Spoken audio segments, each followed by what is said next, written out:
Bueno, ¿qué tal? Buenos días, ¿cómo estás, Daniel? Muchas gracias por participar de este ciclo de entrevistas de Web de Salud.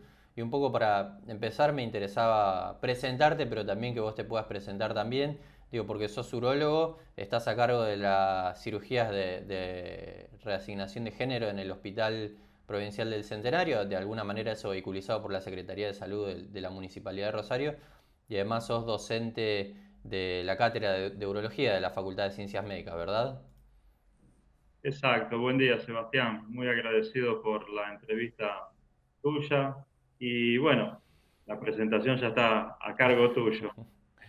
Tal cual todo lo que vos dijiste es así.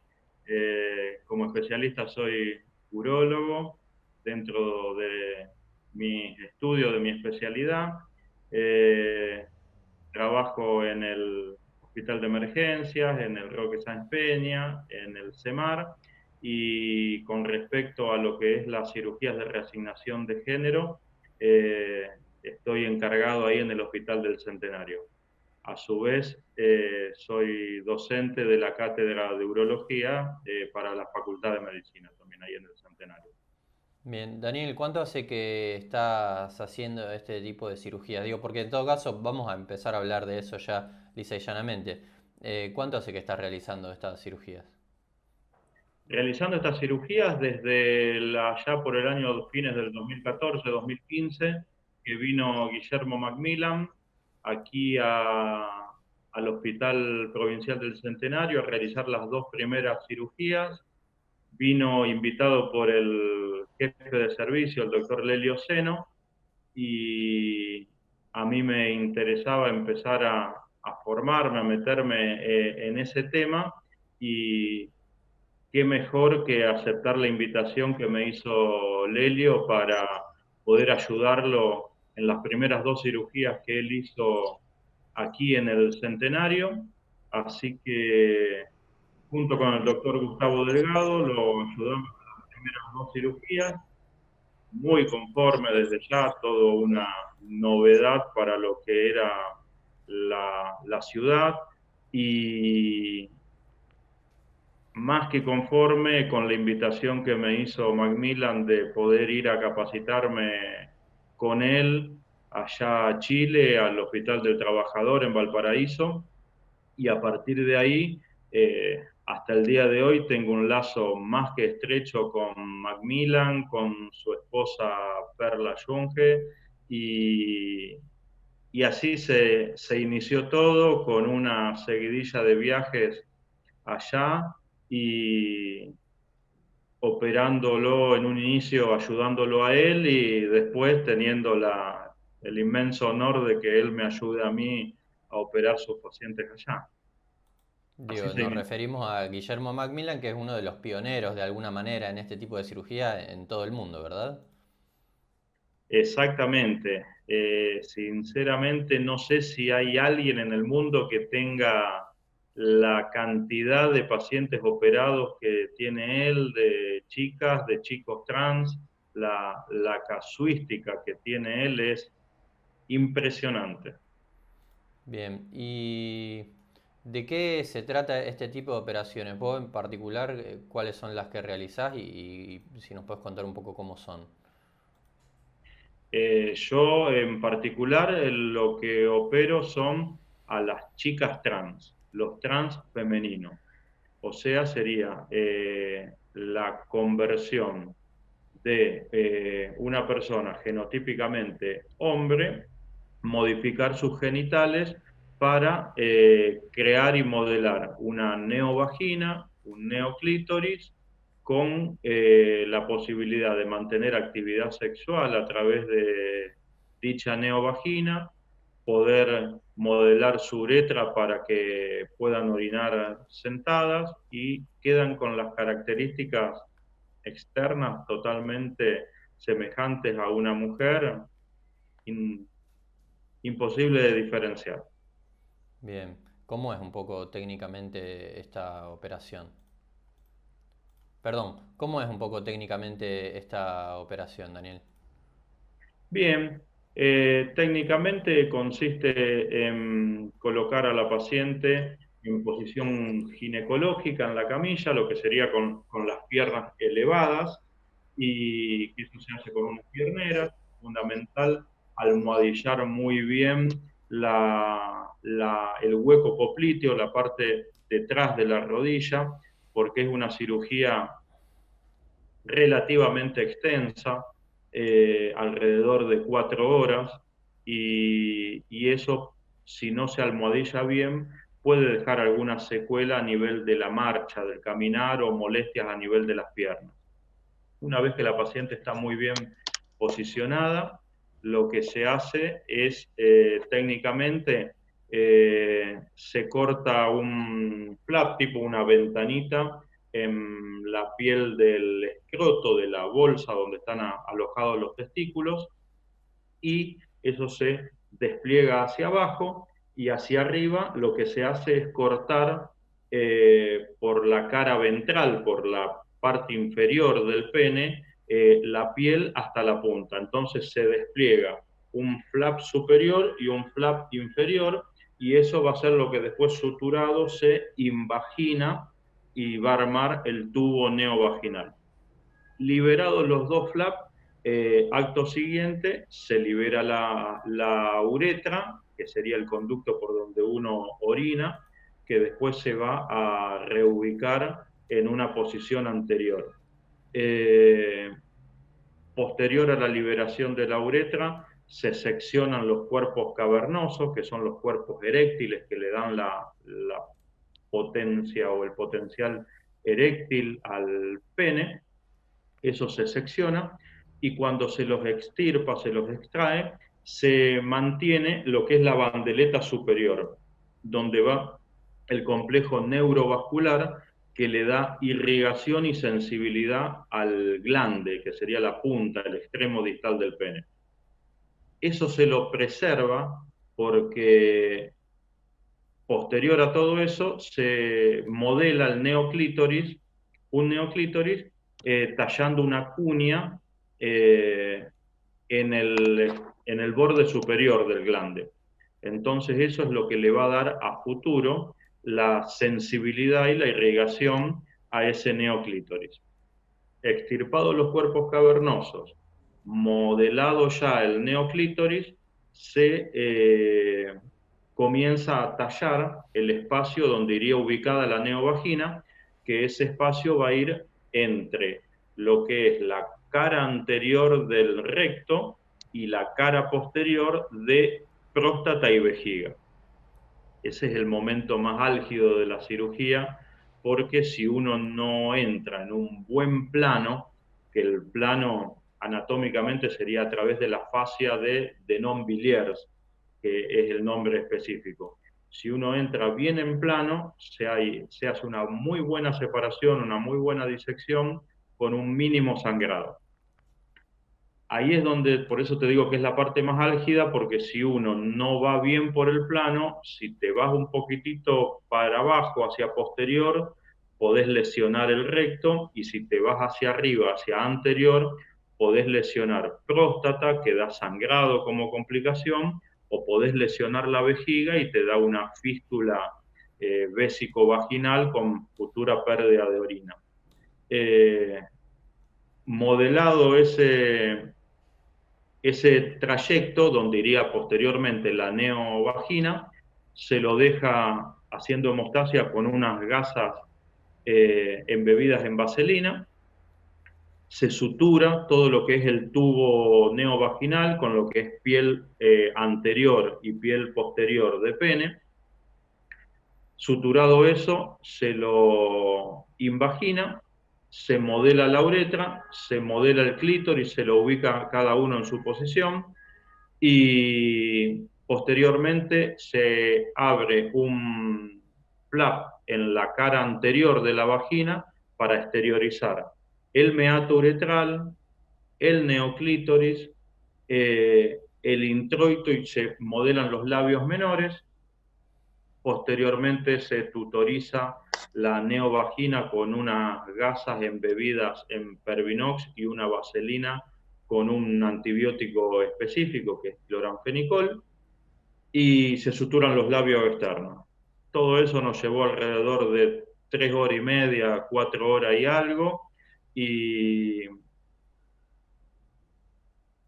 y armada la neovagina.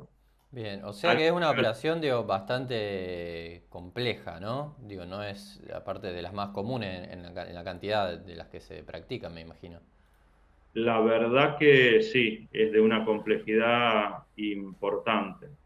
Algo que me olvidé al inicio es la extirpación de los testículos, cosa fundamental. Claro.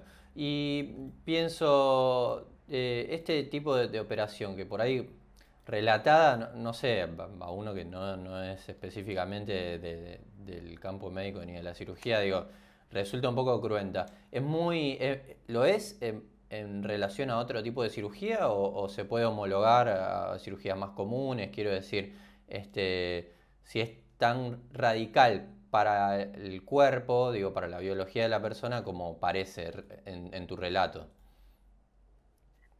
Sí, es una cirugía bastante cruenta porque de por sí es una cirugía sangrante, una cirugía jugosa, por decirlo de alguna manera. Eh, Porque a pesar de que todo vaya 10 puntos, la paciente sangra y hay una merma, no sé si importante, pero medianamente importante a nivel del valor del hematocrito porque se genera un sangrado relativamente importante. A su vez, genera un gran shock hormonal, a pesar de que las chicas estén hormonizadas previamente por la extirpación de los testículos.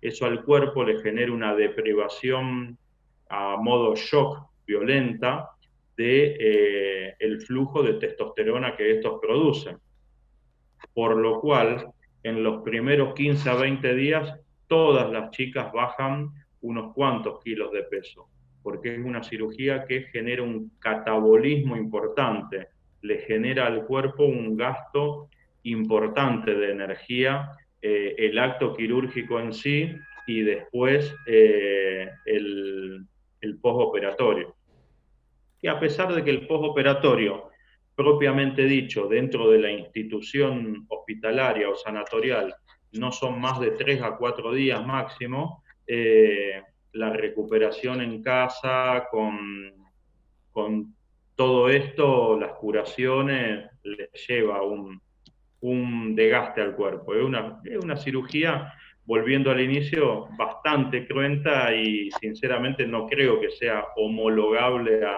a otra en sí, porque hacer esto es único. Bien, ¿y trae algún perjuicio para la salud de las personas que se lo hacen a largo plazo? ¿O se puede pensar eso también o no? No, no, no, no, no, no, no, no. No.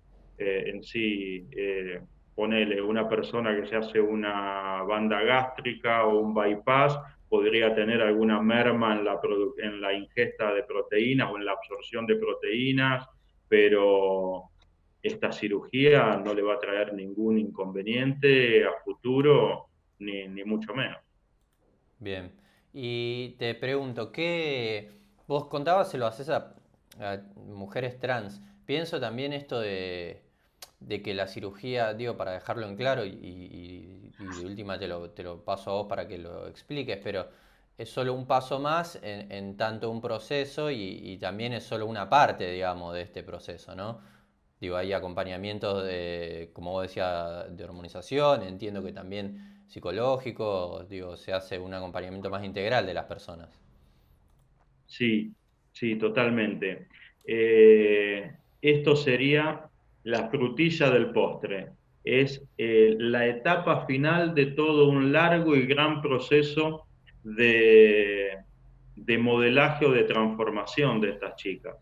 Eh, Se ven acompañadas desde un inicio por quien las hormonice, ya sea un clínico, un endocrinólogo, acompañadas desde el punto de vista psicológico por una psicóloga o por una terapeuta. Eh, el proceso de cambio de DNI, la hormonización, el modelaje propio del cuerpo. Muchas chicas vienen ya con las lolas hechas, con depilación, con feminización del rostro, con cambios en lo que puede ser la frente, la nariz, los ángulos de los maxilares, mentón, modelaje de labios y, y siempre al final del camino lo que queda como punto final del proceso de transformación para lograr hacer lo que ellas son y completar, poder ser lo que ellas quieren ser, es el modelaje de los genitales externos para poder terminar siendo mujeres completamente. Bien.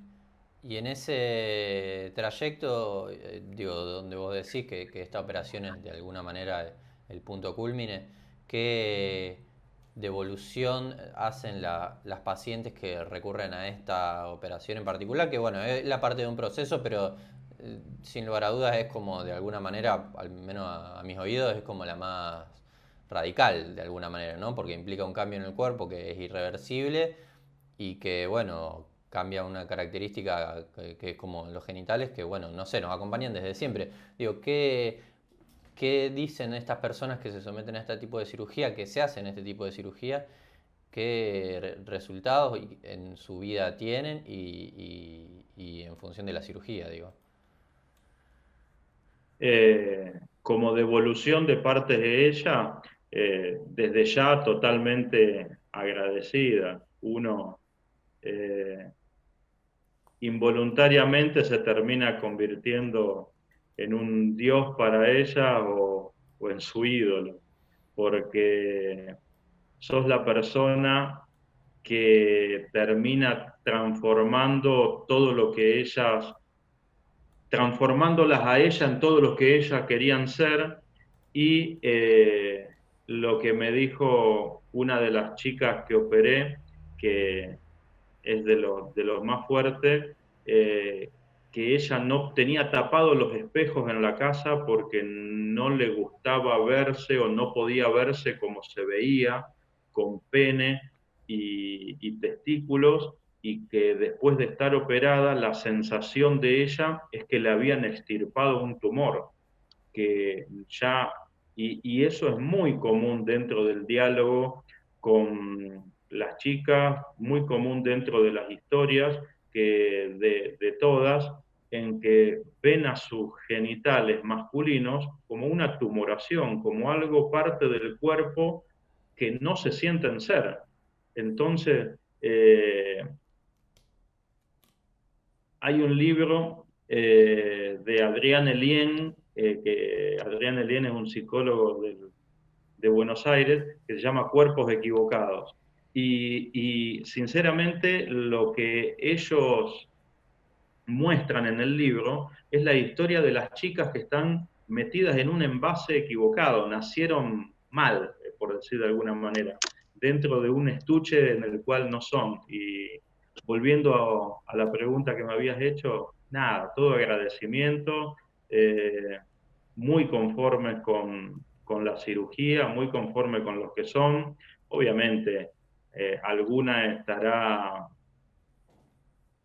disconforme o no del todo conforme con la estética porque son muy delgadas y los labios mayores le quedaron flaquitos o finitos, o son gorditas y le quedó más marcado uno que el otro, pero en líneas generales todas muy contentas, todas agradecidas, todas manteniendo actividad sexual y todas con orgasmos placenteros. Bien, buenísimo. O sea que también hay que pensar que... Bien, buenísimo, digo. O sea que también hay que pensar que funcionalmente, digo, no es solo una cirugía que tenga, digamos, un fin estético, sino que funcionalmente termina siendo útil también. Sí, desde ya. Hay chicas mayores. eh, yo de las chicas, la más grande de edad que operé tiene 67 años y lo que ella me aclaró, ni bien vino a la consulta, es que si su vagina no quedaba funcional por el motivo que sea, no le interesaba por una cuestión de la edad, que ella ya había vivido eh, todo lo que había querido vivir y que lo que quería como parte final de su etapa de transformación era ahora que había podido lograr tener una cobertura social, justo esta chica era de Iapos, justo que había logrado con poseer una obra social, ya no le importaba la funcionalidad, aunque sea que le quede los genitales externos femeninos y poder extirparse pene y testículos, pero si no, en el resto, bueno, y a pesar de todo, quedó funcional y está más que agradecida con su funcionamiento. Y, y todas tienen vagina funcional. Bien, y Daniel, por último, me interesa preguntarte, ¿qué visión tenías vos antes de hacer este tipo de cirugías? Digo, ¿aprendiste algo, cambió algo en tu forma de pensar? ¿Pudiste, no sé, verlo de una manera distinta a la que antes lo veías, este tipo de operaciones, a este tipo de personas también? En sí, no ha cambiado nada que yo no haya venido pensando desde antes. Lo que sí me noto en mí es que creo que puedo ser mucho más útil a la humanidad hoy, pudiendo ayudar a estas chicas en un lugar donde no hay nadie que pueda hacerlo, cosa que para mis adentros me enorgullece mucho y para mi familia también. Es sentir que tienen un conocido, o por lo menos para mis padres, saber que hay alguien que puede ayudar a estas chicas y que han sido a lo largo de la historia perseguidas, corridas, maltratadas, humilladas y todo lo que se te puede ocurrir. Y, y es muy lindo sentir que uno puede ayudar y colaborar. Bien, buenísimo. Daniel, ¿algo más que no te haya preguntado que te parezca interesante, importante resaltar? Nada, sí, yo creo que con respecto a lo que es la técnica, el desarrollo, la funcionalidad, está, quedamos a disposición de preguntas posteriores para una próxima entrevista. Dale. Bueno, muchas gracias, Daniel, ¿eh? Un abrazo. Gracias, Sebastián. Abrazo a vos también.